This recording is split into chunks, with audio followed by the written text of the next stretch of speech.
In 2013, the town of Danvers, Massachusetts was rocked by one of the most devastating crimes in its entire history. Colleen Ritzer, a young and beloved teacher, was found not only murdered, but sexually brutalized in ways that are honestly difficult to even wrap your head around. It was absolutely horrifying, but the most mind-boggling part of this case wasn't just how brutal the crime was, but it was also the person responsible, because the perpetrator was only 14 years old. A man, actually a boy, a student named Philip Chism. Which, just think about that for a second. Someone too young to even have a learner's permit, committing a crime so horrific. And not only the crime, but it was all caught on CCTV. Now, right away, people immediately started asking, what the hell could possibly drive a teenager to do something like this? Did Colleen and Philip have some sort of teacher-student conflict? Was there a bad relationship in the classroom, some sort of hidden drama? But the answer? Nope. Not at all. In fact, Colleen was known as being incredibly kind and a very generous teacher, the kind of teacher who gave up her time to stay after school to help her students. And she was known as someone who just genuinely cared about all of the kids in the classroom. According to the defense, Philip did all of this because there were voices in his head that told him to, which is crazy enough on its own, but what makes it even more disgusting is what Philip did afterward, because he celebrated his accomplishments, his achievements of horrifically tormenting and torturing Colleen by stopping at a local Wendy's to grab a cheeseburger, to have a bite to eat, to refuel. I mean, it is absolutely foul. Now, I'm not going to lie. Every time I remember that detail in this case, it kind of ruins Wendy's for me, but it also just makes me sick to my stomach. And I covered this case in its entirety back in 2023. The full story of Colleen's life, the tragedy of her murder, and Philip's trial. And now it has been 10 years since Philip's sentencing, which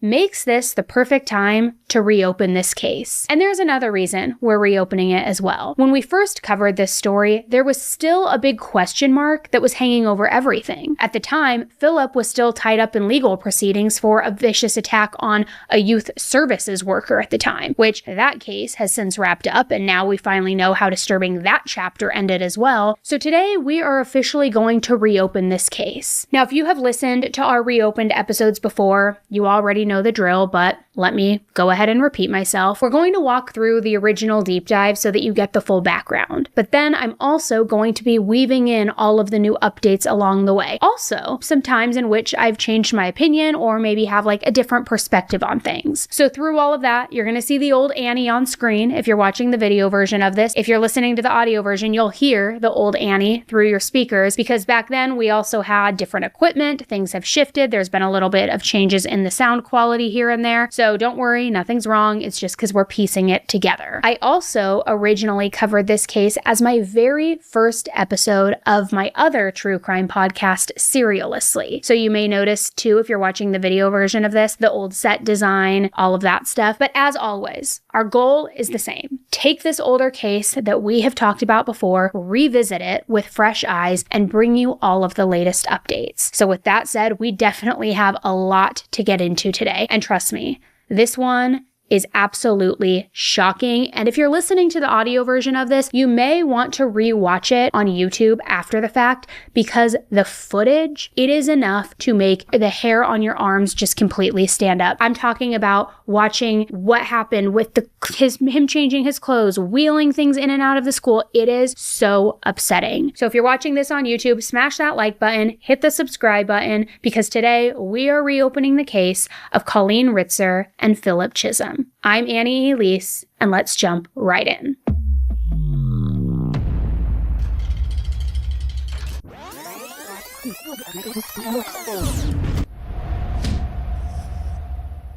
So in 2014, 14-year-old Philip Chism had just moved to Danvers.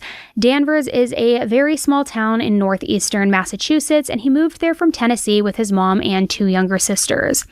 Philip's parents were divorced, which his mom Diana had said was extremely difficult. And after the divorce, she didn't really have anywhere to go. She had no other options but to move from Tennessee to Massachusetts. Diana's aunt lived in an apartment in Danvers and told Diana that she and the kids could, of course, come and live with her. So Philip and his family moved to Danvers. They attended church in that small town. He made a few small friends in his youth group. And in the fall of 2013, Philip started school at Danvers High School. He was a very good soccer player, played on the JV team for Danvers High School. But other than his soccer teammates, he wasn't really well known in the school. He didn't really have a whole lot of friends. And I think that's pretty typical for new kids. I mean, being the new kid really does suck.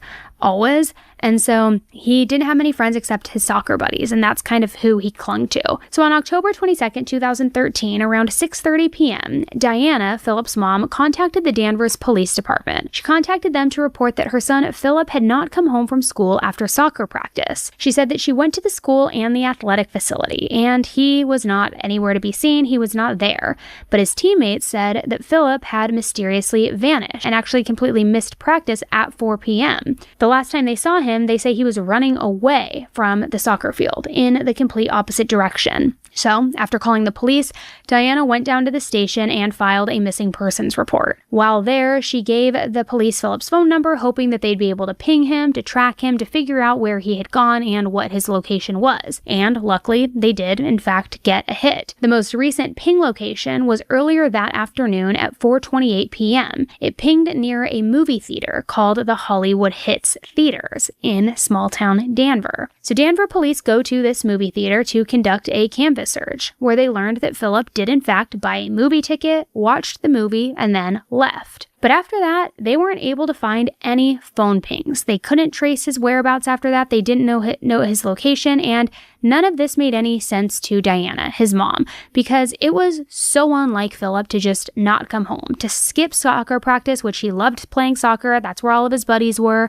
then not to contact her, let her know where he was going. So Diana was feeling like something was really wrong, and she was getting really unsettled by all of this. So that night, Danvers police used all sorts of social media avenues, Facebook, Twitter, all of these things to get the word out about this 14-year-old kid who was missing from Danvers. The last they had heard from the teammates was that he was running the opposite direction on the soccer field. His phone wasn't pinging. It was unlike him. He went to the movies, which was super weird, on a school day. Nothing was making sense. So they wanted to get the word out about Philip's disappearance, also give out his description, and alert the surrounding cities and the surrounding towns. Now, this is where the story gets crazy.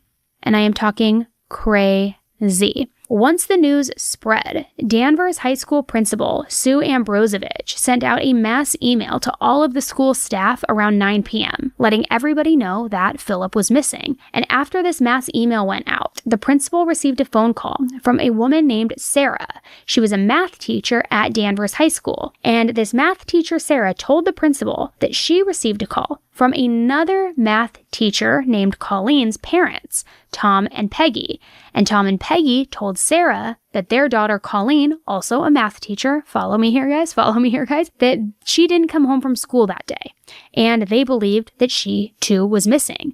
So you have these worried parents, Tom and Peggy, and they are calling a fellow friend and math teacher of their daughter, Colleen. And they're like, hey, Sarah, Colleen didn't come home from school today. Wondering if there were any after-school activities. Have you seen her? Have you heard from her? We're getting worried. So then, as Sarah's at home, she's like, no, I haven't seen her, but I'll let you know if I hear anything. She gets this email from the principal saying, hey, there's a student missing. She's like, whoa. So what's the likelihood that 2 people from our school are missing?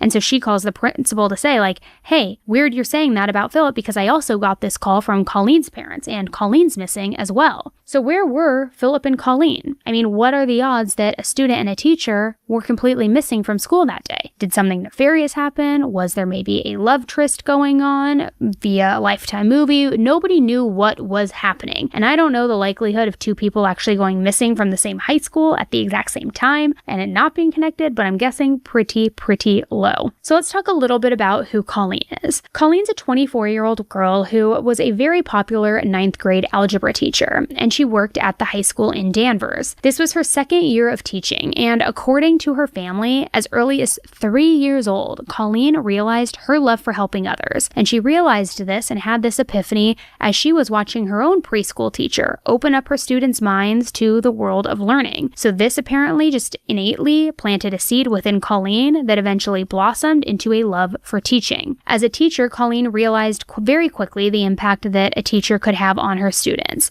And she was not only gifted as a math teacher, but also was a huge source of inspiration to others, living by the words that every day may not be good, but there is something good in every day. Students were greeted every single day by Colleen with her beautiful and welcoming smile, followed by an inspirational quote or a picture of the day at the beginning of each class, trying to get everybody in the right frame of mind, just very happy to start the day. She loved her role as a teacher and being able to be a source of inspiration for these young, impressionable students. But outside of that, for her personal fulfillment, she just loved her family and friends, and she really valued that. She valued being a sister, a cousin, a best friend, a daughter, everything like that. So then when Colleen didn't arrive back home by 3:30 or 4 p.m., it of course threw up a huge red flag to her family. This was not like her at all. So her mom and her sister were very, very concerned, and they thought that maybe she had plans that she didn't tell them about. But as the night went on, their concerns grew and grew and grew. So that's when they called Sarah, the other math teacher, and also one of Colleen's friends, to see if she had heard anything. So Colleen's now missing, and Philip is obviously still missing. So let's go back to Philip. Just a few hours after he was reported as missing, around 12:30 a.m., Topsfield police were called about a pedestrian walking alongside the highway, walking in the wrong direction. The police found this person, and the responding officer, Neil Hovey, realized that the individual walking was that missing teenager from Danvers, Philip Chism. Great news, right? This little kid, this 14-year-old kid was missing. It's now only been a few hours. He hasn't been abducted. He isn't lying dead on the side of the road. He's here. He's alive. He's walking, although on the opposite direction, but great news, right? Not right. Not right at all. So when officers first saw Philip, they noticed that he had a ski mask pulled down around his neck, which initially didn't seem all that weird because it was late October in Massachusetts and it was freezing outside. But he told Officer Hovey that he was coming from Tennessee, and he said that he was going nowhere. That is a direct quote. He also said he didn't have an address and that in his backpack he had a bunch of survival gear. So this officer did a very quick pat down on Philip just for safety reasons, and he discovered that there was a rock in one of his pockets and also a credit card. The credit card had a woman's name on it, Colleen Ritzer. But the name didn't mean anything to the officer at the time because no reports had been put out about Colleen as missing and nobody had connected those dots yet. Philip said that he got the credit cards at a Stop and Shop convenience store. But this officer saw this underage kid, situation that wasn't really feeling right, so he put him in the back of the police cruiser so that he could warm up, and then he took him to the police station so they could figure out what the heck was going on. While they were at the police station, the officers at the station made a very disturbing discovery when they asked Philip about the backpack that he was carrying with him with that survivalist gear. An officer asked him, "Is there anything in here that can hurt me?" And Philip responded, "Yes." Inside the backpack, he found a blood-stained box cutter. So he asked, "Where did the blood come from that's on this?" And he said, "The girl." And then the officer asked, "Where's the girl?" And Philip said, "In the woods." Okay, this isn't going well. So then the officer asks, "If we can find her, can we help her?" And Philip, in a very chilling way, says, "No." And that wasn't all that they found in the backpack. They also found bluish-greenish women's underwear. Not good.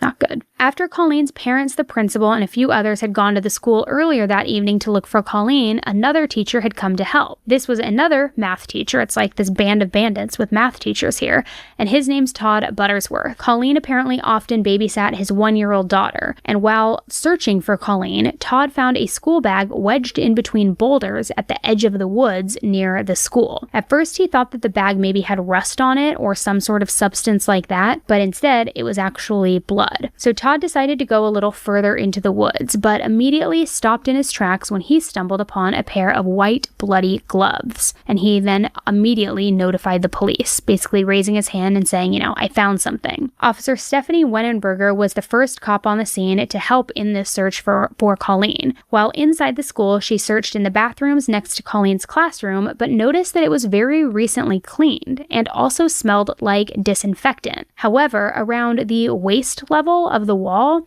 was a reddish handprint with streaks. So this officer, once notified of the school bag that the math teacher Todd had found, began searching in the woods next to where the bag was found, where she found paper, shreds of clothing, 2 blue and white Under Armour gloves covered in blood, and other evidence kind of scattered about. Now, this was extremely alarming, and officers now realized the gravity of the situation. Officer Ellington and his cadaver dog Falco were called in to help investigate further. Falco pulled Officer Ellington into the woods and then drew him to an area where he saw a gray, blood-soaked sneaker. Falco also found a pair of soccer cleats and ladies' shoes underneath leaves. There was clothing strewn about in the area, some hanging on branches, some on the ground, and some were bloody.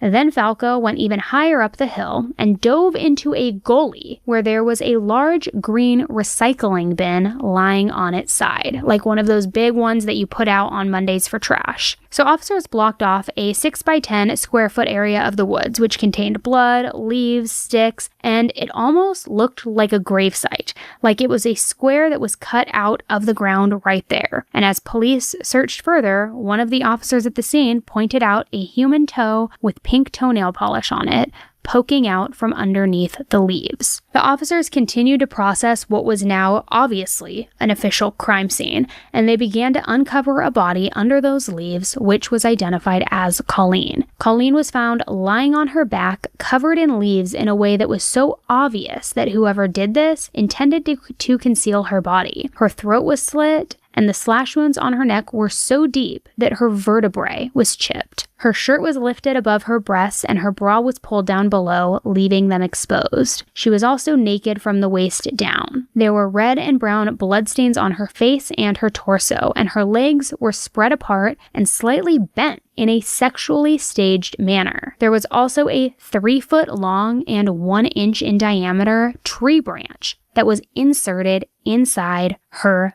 vagina. Apparently, there was also next to her body a handwritten note that said, "I hate you all." This scene was so disturbing that members of law enforcement later teared up anytime they had to recount what they witnessed and what that scene looked like. Just absolutely horrifying. Later, the medical examiner collected male fluid that was inside Colleen and found that she was stabbed at least 16 times in the neck. 16 times. Her official cause of death was asphyxiation and stabbing. Also found near her body were a pair of black pants, a pair of jeans, a red sweatshirt, black socks, and men's boxer briefs that were stained with red and brown. They also found another backpack with red and brown stains on it, along with a student ID. Can you guess who that student ID belonged to?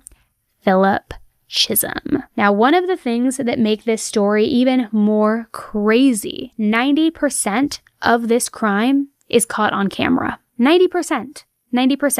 So either completely unbeknownst to Philip or he just didn't care, the school had recently installed 140 surveillance cameras throughout their entire campus.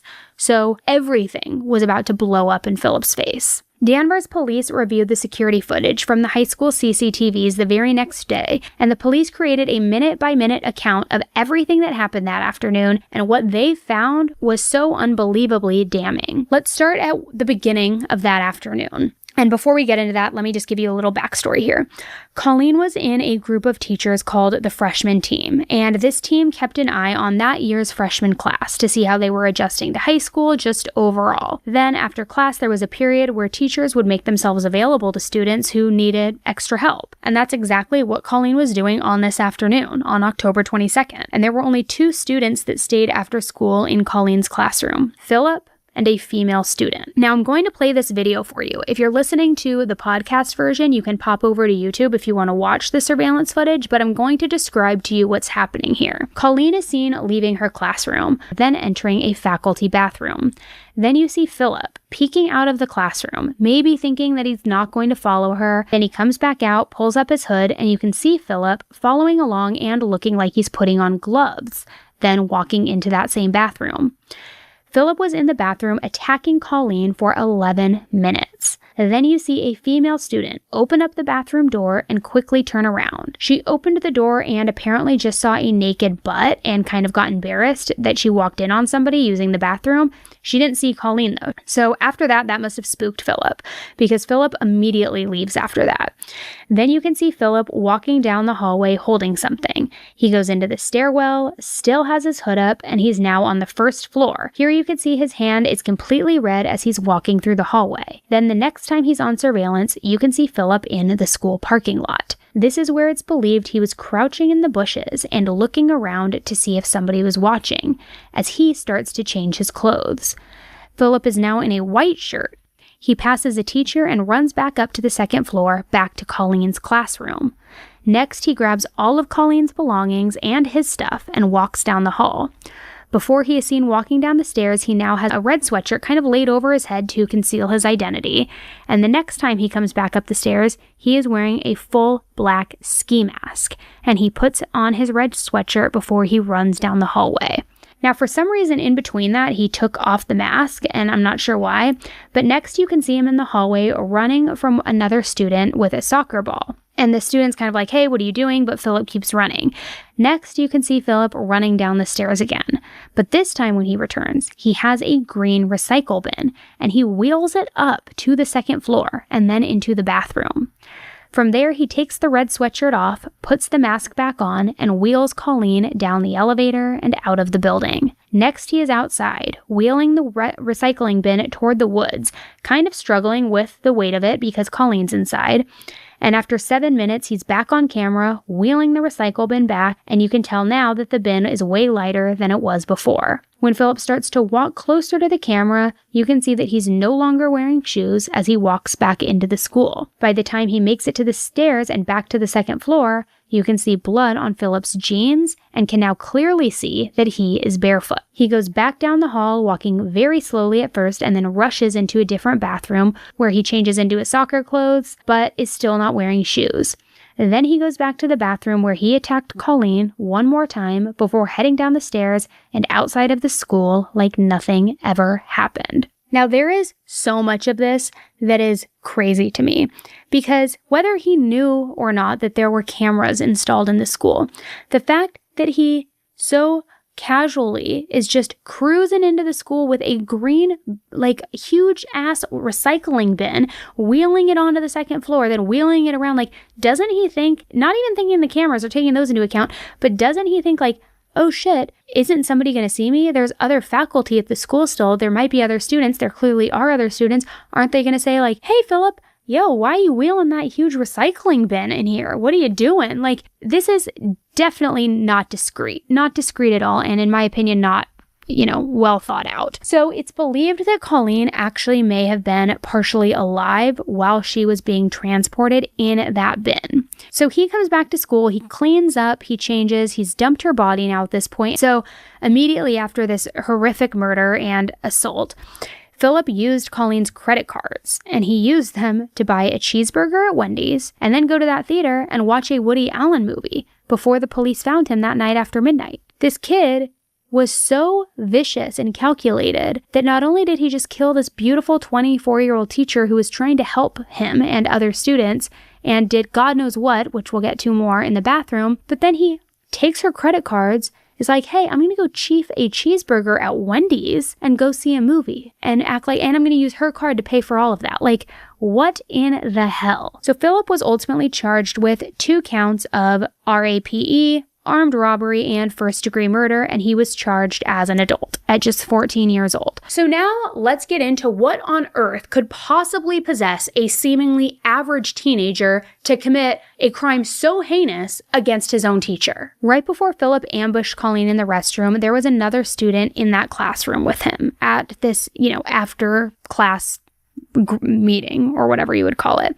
And this student witnessed a conversation where Colleen asked Philip how Danvers was different from Tennessee, where he had lived previously, and asked him how he liked the change. And the student said that she sensed that Philip was irritated with this line of questioning, but said that Colleen didn't notice at first that he was irritated. But then when she did, she moved on to another topic. Now, Philip's defense team later argued that Tennessee was the trigger word for him. That's why he decided to assault and murder his teacher, because she said the word Tennessee. If your jaw is on the floor right now being like, hi, that makes no freaking sense, Annie, you are right, and let's talk more about that. So to me, this video that we saw in the surveillance footage, which I also described to you here, shows that there's no way that this was a rage killing, all because he was insulted by a question that Colleen asked him, and that, Tennessee was so triggering for him that he had no choice but to assault and murder her. Because the fact that he brought gloves, a box cutter, an extra change of clothes, all of that to school, to me, clearly shows premeditation. Then afterwards, he was attempting to evade being caught with the gloves, the hoodie, all of it, and had a ski mask pulled over. I mean, clearly this was something that had either been planned or he thought he was going to hurt somebody, and it just happened to be Colleen because maybe his rage started to bubble. Now, as I mentioned in the beginning of this story, Philip had just moved from Clarksville, Tennessee in July, about 2.5 months before this murder took place. According to neighbors, Philip was traumatized by this move and had been maintaining hope that his mother would change her mind, even as she drove him and his sister north in the van. The Boston Globe reported that Philip was very well known around his Clarksville neighborhood, had a ton of friends, and could often be found playing soccer or basketball or riding around on his skateboard. And a former girlfriend of Philip's, 14-year-old Hannah Walker, spoke out and told the media that she and Philip became friends in the 6th grade. She said that they became close over a period of a year and that they walked home together regularly every single day. It's sad, I get it, that he had to move away from Tennessee. And I'm not trying to be callous and say I don't have any empathy for him with that. I get it. Being the new kid sucks, especially when you're going into some of those important teenage years. You're being ripped away from all of your friends and you're being put into this new town where you don't know anybody. I get it. That is really shitty. But is that an excuse to go into a murderous rage from hearing the trigger word Tennessee? No, not in my opinion. I'm not buying it. I believe that there has to be more underneath in all of this. You don't just plan and implement a very violent and sexual murder just because mommy made you move. That's not how it works. There has to be some deep hatred brewing inside. Now, personally, I believe that this was some kind of lust murder, because lust murders are homicides in which the offender stabs, cuts, or pierces or mutilates the sexual regions or organs of a person's body. The sexual mutilation of the victim might include, some sort of displacement of the genitalia, some sharp wounds to it, the removal of breasts in a female victim, all sorts of different things. It also includes activities such as posing or propping up the body to make them appear in a more sexual state. Additionally, it also includes the insertion of objects into the body cavities, which we know that she was found with a 3-foot-long stick, 1 inch in diameter, that had been shoved up inside of her. So while awaiting trial, apparently officers were investigating the validity of a very disturbing tip and lead that they received, which, are you ready for this? Officers said that they were following up on a lead that this soccer star, this 14-year-old kid, now 15, who's accused of brutally murdering this beloved teacher, Colleen, that he got a twisted thrill from setting pet cats on fire. So, first of all, if this is true, what the heck is wrong with this guy? But also, does this show a clear pattern of escalation?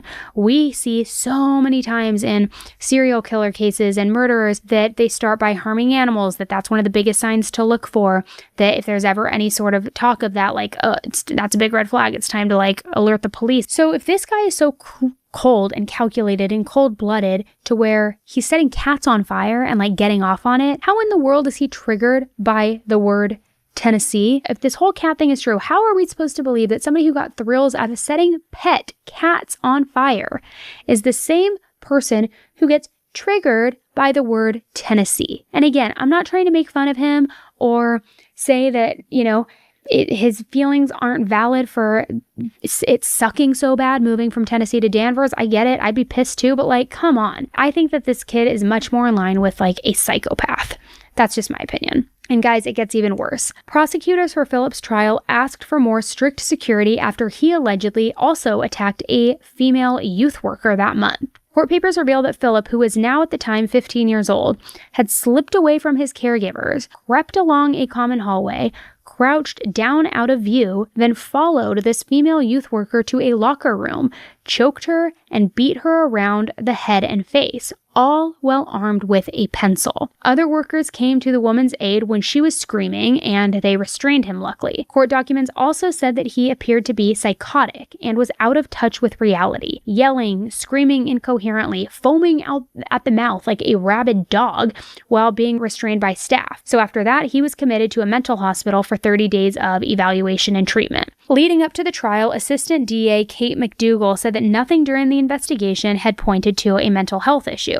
But Philip's lawyer, Denise Reagan, said that she would raise the issue of mental competency if and when she felt it was appropriate. And Philip's trial was absolutely batshit crazy, and it revealed even more disturbing details, as if that's even physically possible at this point. Literally before it could even begin, in day 3 of jury selection, after a brief recess, Philip's attorney returned to court without Philip. Where was Philip? One of the clinicians on duty told the judge that Philip was refusing to come back and was on the floor banging his head, saying it's not safe to go in with him at the moment.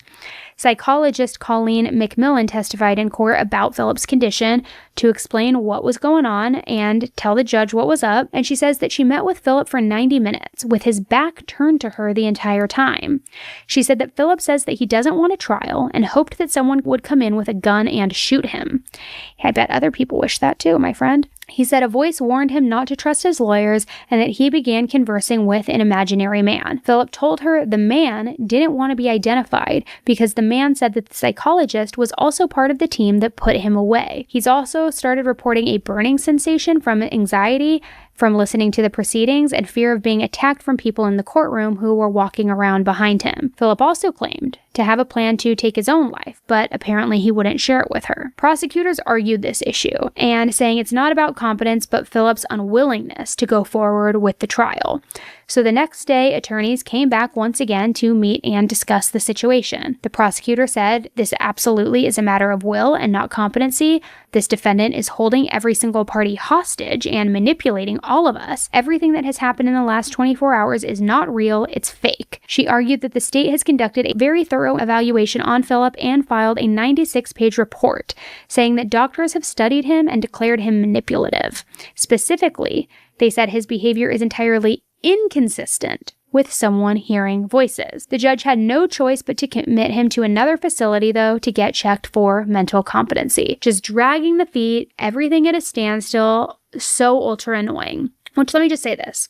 Number one, it's funny that he wasn't this anxious and this nervous when he attacked Colleen in the bathroom and then went to a movie after he killed her and ate a cheeseburger at Wendy's using her credit card. Also, he was able to stalk and attack a staff member at whatever facility that was that he was at when that happened. But now that he's being confronted with his actions, he's too scared to face the music. He's banging his head on the floor. He's hearing voices. Maybe being in the courtroom facing jury selection, or during jury selection, I should say, with dozens of people in a very grave and sad mood with stern looks, including parents, his own mom crying. Maybe that started to be a little bit of a reality check in his sick mind, and maybe that's why he was having a psychotic break, but I think more along the lines of this was all an act. So as maddening and as frustrating as this delay was to Colleen's family and the prosecution as well, it was better than giving the defense grounds for appeal. So they said, okay, let him go get checked out for mental competency. This is super annoying. It's holding everything up, but we don't want you to come back later and appeal everything and say that he should have been checked for mental competency. So after a nearly 3-week evaluation at a recovery center, Philip was found competent to stand trial and jury selection resumed. So the jury selected, and then we actually start going into the trial. Once the trial started, the prosecution did not play. They came in hot. And let me just tell you, Kate McDougal was like ready to drag Philip. She came out of the gate hot, and honestly, I'm here for it. So in the prosecutor's opening statements, she said that Philip arrived at school, that he had a blue sweatshirt with a hood, gloves, a mask, and a box cutter, that he wasn't crazy when he killed Colleen, that this was calculated. He was focused and unwavering from his horrible plan to take what he wanted. And as a quote, she says, he had a goal, a terrible, terrible purpose, and he played it out in the woods, and he didn't care what came after that. They also claimed that Colleen was incapacitated, but not dead when she got into the woods, meaning that she was still alive as he was wheeling her out of that school in the green recycling bin. They say that's where he carved those deep wounds and finished his sexual attack on her. We know that he didn't get to finish what he started in the bathroom because he was interrupted. So what they're saying there is, remember that girl who opened the door, saw the naked butt and was like, oh God, sorry, like I didn't mean to, and then booked it out? He was in the process of trying to assault Colleen, they say. But because he wasn't able to, because he was interrupted, that's why he then wheeled her to the woods and finished his attack there. So the prosecution paints their whole story, their whole position, and really attacks Philip. And then it was time for the defense to try to paint Philip as this triggered little boy. His defense attorneys came out and pretty much said that yes, Philip did kill Colleen. It was brutal and that they were not going to argue that. Which good, because I mean, the only thing that we're missing in this trial is watching him in the bathroom or the woods, because everything else was caught on camera. So like, obviously he killed her. If you were going to try to deny that, you'd be an absolute moron. However, they did say that Philip was psychotic, saying why else would a kind, smart, good-natured 14-year-old commit these terrible acts? He must be psychotic. They argued that he was uprooted from his home in Tennessee, thrust into a school in town where he knew no one, and he had no place to hide. The defense's expert witness, Dr. Richard Dudley, who had spent several decades evaluating kids and teens with severe mental illnesses, then took the stand. He said he believed Philip had heard voices since he was 10 years old. His defense said that while he was attacking Colleen, he was not a kind, smart 14-year-old boy. He was responding to those terrible commands that were hallucinations in his head, and that he did not choose to do this. Which, okay, let me just say, one thing that bothers me so much about trials and expert witnesses, and this goes for the prosecution as well, but expert witnesses will literally say whatever you want them to. They are paid to basically be an expert witness. So I don't really know how credible it is in the end all be all. It isn't new, it isn't a secret. We all kind of already know this, which makes it awkward whenever the state's like, oh no, well our doctor said he was a big faker, and then you have somebody say, well no, our doctor say it was real. Obviously they're going to counter each other out. That's just how it goes, and I get it. It's because they both want to build these strong arguments, but like anybody could say anything in that regard. Let me just say that. So now the question is, was Philip in the throes of psychosis and couldn't help but listen to these alleged voices in his head? Or is he a malicious, manipulative, dangerous little prick who is faking a mental illness now because he got caught? That was going to be up to the 12 people on the jury who have no medical education, because that makes perfect sense, right? Let them decide. Let them listen to these expert witnesses who both counter each other out, negating all these things, and then you have to decide. And I'm not coming down on the justice system, guys. I get it. I believe in the justice system. I believe in a jury trial. But when it comes down to something like this, to state, was he malicious or was he in psychosis? How can a jury truly decide that? I don't know. Tell me if you know the answer. Now, during day 2 of the trial, Philip went and pulled the exact same stunt that he did during jury selection. I am not even joking. The prosecution was absolutely livid. And they were very concerned about the timing of this, because when this happened, it was when the actual green recycle bin that he used was going to be brought into the courtroom for jurors to see. They also urged the judge to not let Philip continue to act like he's in control of this process. And this time too, the judge was not having it. He was not dealing with these delays. And so he said, you know what, fine. If Philip wants to waive his right to be present in court, that's fine. It's going to continue without him. But once Philip was brought back in and the judge explained that Philip could waive his right to be present, Philip said that now he actually wants to be there, now that it wasn't working. So I don't know. It wasn't confirmed why Philip decided to stay in court and why he changed his mind, but I believe it's because he didn't want to pass the chance to throw another tantrum in the future like a child in a grocery store. That is just my opinion. I think he was trying to do all of these stall techniques when this one didn't work, and when the judge finally called his bluff and said like, all right, look, fine, then you know what? You don't need to be here. That's when he's like, well, no, now I do want to be here. During the course of the entire trial, jurors saw the chilling videos of Philip following Colleen into the bathroom. But the prosecutor, nearly yelling at times, walked them through Philip's movements, checking his pocket for the box cutter, putting his hoodie on, putting on the gloves, opening the bathroom door, and then wheeling the recycle bin out. And she said, and I quote, "But all of those images, while they show deliberate premeditation, don't matter as much as one. The only still image that matters in this case is the image of Colleen in the woods, the image that the defendant painted of Colleen, stripped, battered, brutalized, and violated." The defense was able to get Philip's initial conversation and confession where he told the police about the girl and the woods thrown out. But fortunately, the case was so strong from that video and the physical evidence. And I mean, it's just unreal. Like, thank goodness for all of those video cameras. After all of that, the case was left in the hands of the jury. And finally, on December 15th, 2015, the verdict was in. Philip was found guilty on all counts: first-degree murder, aggravated rape, and armed robbery. And when it was time for Philip's sentencing hearing, Colleen's family finally got their chance to speak about how this horrific crime truly affected them. Colleen's mother, Peggy, described the absolutely heartbreaking moment that she had to tell Colleen's younger sister what had happened to her. And she was also very upset about the new laws in Massachusetts that would affect Philip's sentencing. As a mother, one of your worst fears for your daughter is that she could be assaulted. He would now, in addition to the original 3 charges, be charged with sexual assaulting Colleen in the bathroom. This charge added to the horror of the crimes. We once again had to go home, as Tom talked to Dan, and I told my 17-year-old daughter that her sister had been raped, as I saw such pain and fear in her eyes.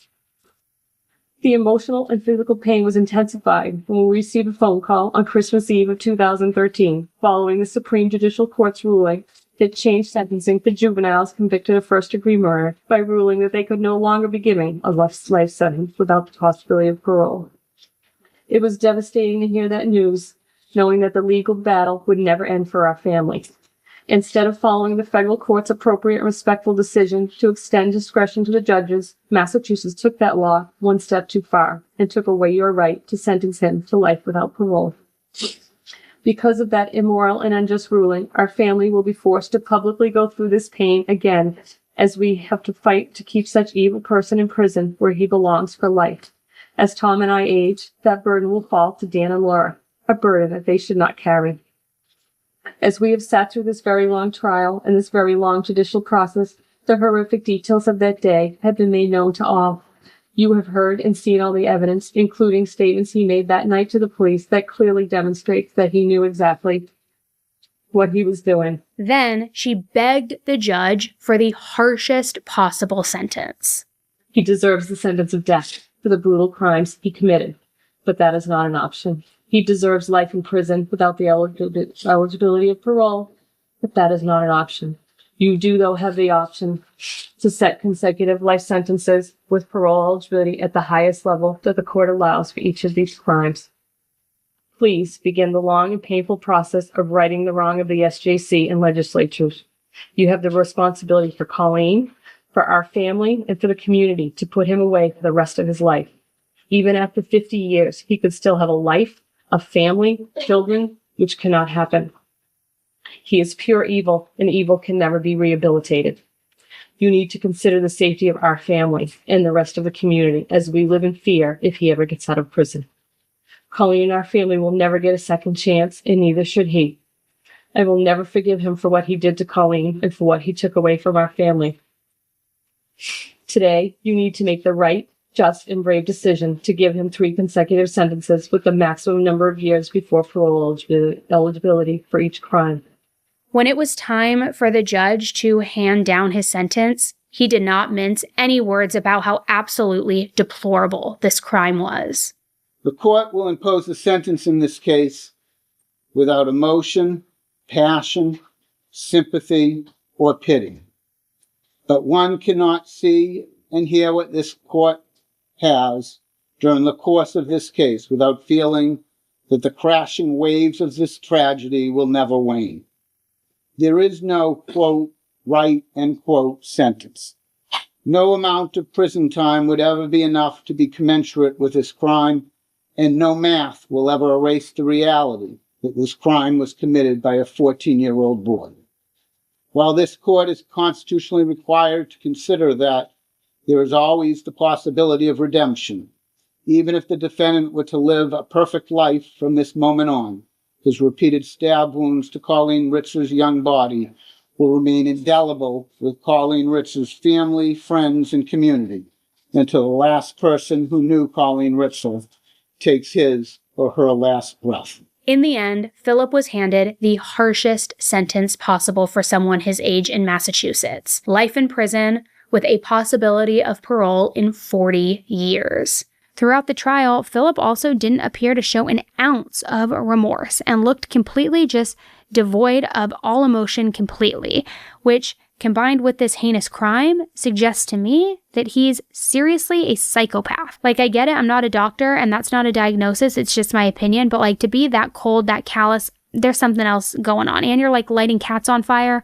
Bro, the writing's on the wall. And that's not even mentioning the case with the youth services worker. In the end, that attack was so severe that Philip ended up being charged with attempted murder, in addition to assault with a dangerous weapon and kidnapping. That case finally went to trial in 2024 when Philip was 25 years old. And for a while, I will be honest with you, it seemed like he was going to go with the whole mental health defense again, saying he wasn't guilty because he was hearing voices in his head. But during preliminary hearings for that case, the victim spoke out against Philip, saying that she still has nightmares about him 10 years later. She said, quote, "I'm unable to leave my bedroom for hours for fear that he will be waiting for me, ready to kill me. True monsters exist in the world. Philip Chism is a monster and a murderer." Now, maybe her statement really struck a chord with Philip. I don't know. Honestly, I can't imagine this guy having any empathy, but hey, what do I know? But either way, after it, at the very last minute, he changed his plea to guilty. And not only that,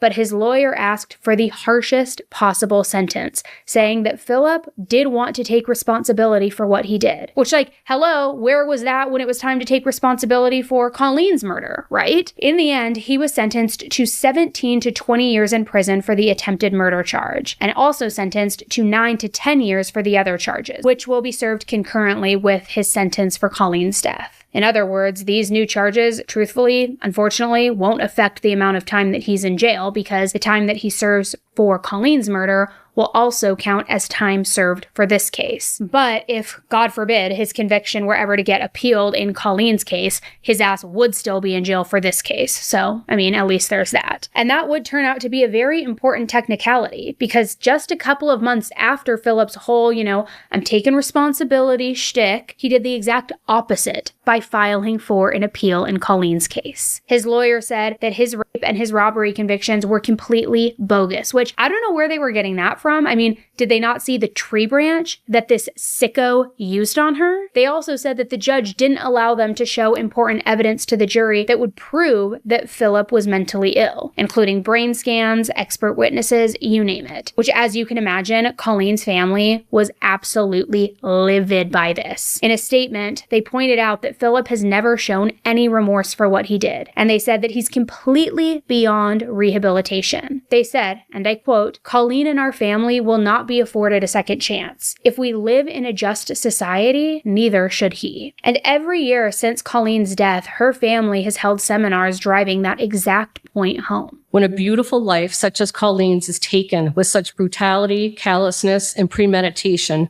that individual needs to be in prison for life. It doesn't matter how old he was when the crime was committed, and it doesn't matter that in 30 years he might be rehabilitated. He does not deserve to have a life outside of those prison walls. And thankfully, in February of 2025, the Massachusetts Supreme Court agreed with Colleen's mom. They said that there were no errors in any of the judge's rulings, and that Philip was exactly where he belonged. So with Philip behind bars for at least 40 years and hopefully the rest of his life, Colleen's family was finally free to put all of their energy into honoring her legacy. Colleen's family set up a memorial fund called the Colleen Ritzer Memorial Fund, whose mission is to foster a society of compassion with kindness as a motivating influence in all of its endeavors. They sell pink daisies, they organize 5K events, and they do a variety of other things to help raise money for this fund. They've also created a hashtag where they encourage others to share acts of kindness on social media using the hashtag Kindness for Colleen. Every year since Colleen's death, her friends and family have come together to spread random acts of kindness in her honor. She was a force, like this amazing positive force in so many people's lives. She was that person when you were having a bad day, she'd be the first person I'd reach out to. Jennifer Berger was Colleen Ritzer's best friend for 19 years. October 22nd is a day she'd rather not have to mark. We wanted to shift it into something positive. So instead, she chooses to market showing kindness for Colleen, holding a door, a single flower from a stranger, donuts for the school faculty, or in Jennifer's case today, a generous tip. We were witness to the cause. The gentleman was charged for 2 sandwiches, and when I tried to stop him in his insistence, he said, "No, please, buy somebody else a lunch for me." And he left a $20 gratuity that he wanted us to force forward also. And the effect this afternoon. Somebody already took care of that for us. Really? Really? I know. That's what we paid for. And how just being nice is nice. Hopefully the next person comes in and keeps it going throughout the rest of the day. Jennifer knew Colleen better than almost anyone.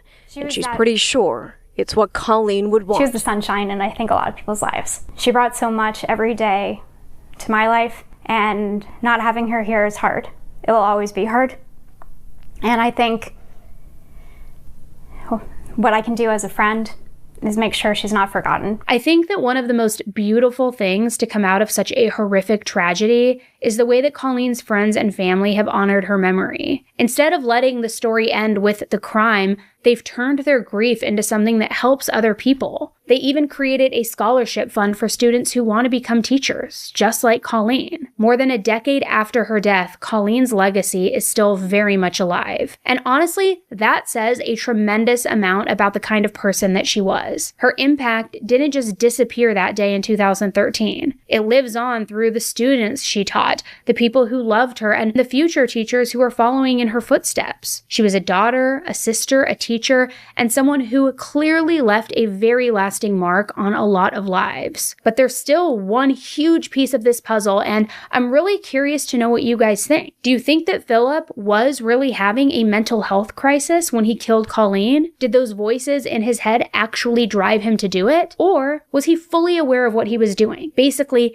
a teenage, calculated, cold-blooded killer who knew that it was wrong, but did it anyway. And all of that leads to an even bigger question. What do we do with kids who commit crimes like this? Do you think rehabilitation is even possible in cases this extreme? Because it is such a fine line, right? On one hand, they're minors. Their brains aren't fully developed yet, and the justice system is supposed to leave room for them to change and to heal and to grow. But on the other hand, there's a huge risk that someone who commits violence like this so barbarically, so cruelly, that they could easily do it again after they're released. I mean, for me personally, when I look at cases like this one, I don't see this as a teenager who made a mistake because of their age. This was calculated. This was deliberate. And in my opinion, Philip's mind was already set in stone the day that he killed Colleen. And the fact that he's never even said sorry in a decade since that all happened, I mean, that just proves that. So I don't know, maybe rehabilitation is possible in some situations. I'm not saying that it never happens, but in this case where Philip has never taken responsibility and has never shown even a hint of remorse, I just don't see any chance of rehabilitation. I see someone who is still a huge danger to society. And personally, I'm glad that Philip is going to be locked up for a very, very long time. But that's just my opinion, and I really want to hear what you guys think. So let me know in the comment section below if you are watching on YouTube, or in the review and Q&A section on Spotify or Apple if you are listening to this. And don't forget, if you are listening to the audio version of this, you definitely are going to want to go watch the video version to see all of that footage. It is unbelievable. Truly, it is. Thank you guys so much for tuning in to another episode of 10 to Life. Don't forget, like this video on your way out, hit the subscribe button on YouTube, follow on the podcast so that you don't miss new episodes. We have new episodes that come out every single Tuesday, and I will be back with you next week